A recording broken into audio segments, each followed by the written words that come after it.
Portugal's president recently signed a measure to decriminalize assisted suicide. President Marcelo Rebelo De Sousa signed the measure after lawmakers overrode all 4 of his attempts to veto it. According to law, after the 4th attempt, the bill must be put into action. Portugal is the 6th European Union country to allow assisted suicide. Pope Francis recently spoke out against the measure in the majority Catholic country. And we go now to Alex Schadenberg, Executive Director of the Euthanasia Prevention Coalition. Alex, always good to be with you. A lot to talk about today, but first, I want to focus on Portugal. As mentioned, it is a majority Catholic country, about 80% of the population there. Yet we see euthanasia is now legal after the parliament there overturned the president's last veto. What do you think is happening here, and why this huge push for assisted suicide? Well, Portugal is a country that has really changed in the last few years because it, in the last 2 elections, has elected quite how would you say, left-wing governments.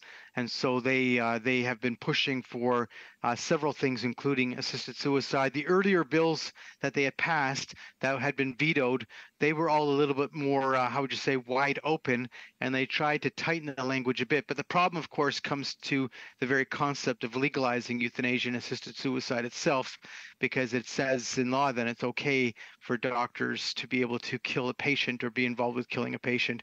And of course, that is something that really changes everything in medical ethics.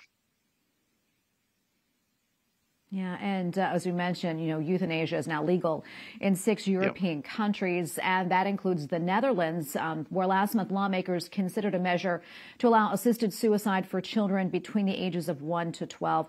Alex, what's the latest on that? Do you know, and where does this end? Okay, so the situation in the Netherlands is a little different because they actually have sort of promulgated it through the government. So what they've said is that the law in the Netherlands allowed euthanasia from the ages of 12 and up with parental consent, and after 16, someone could decide for themselves. But they also had this other sort of rule that they had agreed to, which was called the Groningen Protocol, which allowed for the euthanasia of newborns. So what the government, in fact, did is they said, we're extending that Groningen Protocol to age 12. Which means that there would have to be an agreement between a doctor and parents that they would actually then do a euthanasia of someone under the age of 12, someone considered a child per se. But this is also being debated in Canada too. As you might know, we've had this discussion that they're talking about child euthanasia in Canada, and this is the next thing. We had a recent government committee also talking about these same things. Where the whole thing is becoming underpinned is this whole concept of killing has just been lost. And so we're saying, oh, well, we're trying to end suffering, but actually what they're really doing is killing people. They're ending the life of the person rather than ending the suffering. So as you know, we're all for providing good care for someone, good pain and symptom management. We're completely opposed to killing people. Yeah, and speaking of your country, a new poll came out there and said more than a quarter of the population believes assisted suicide should be legal for both homelessness and poverty. I mean, this is just mind-blowing, Alex.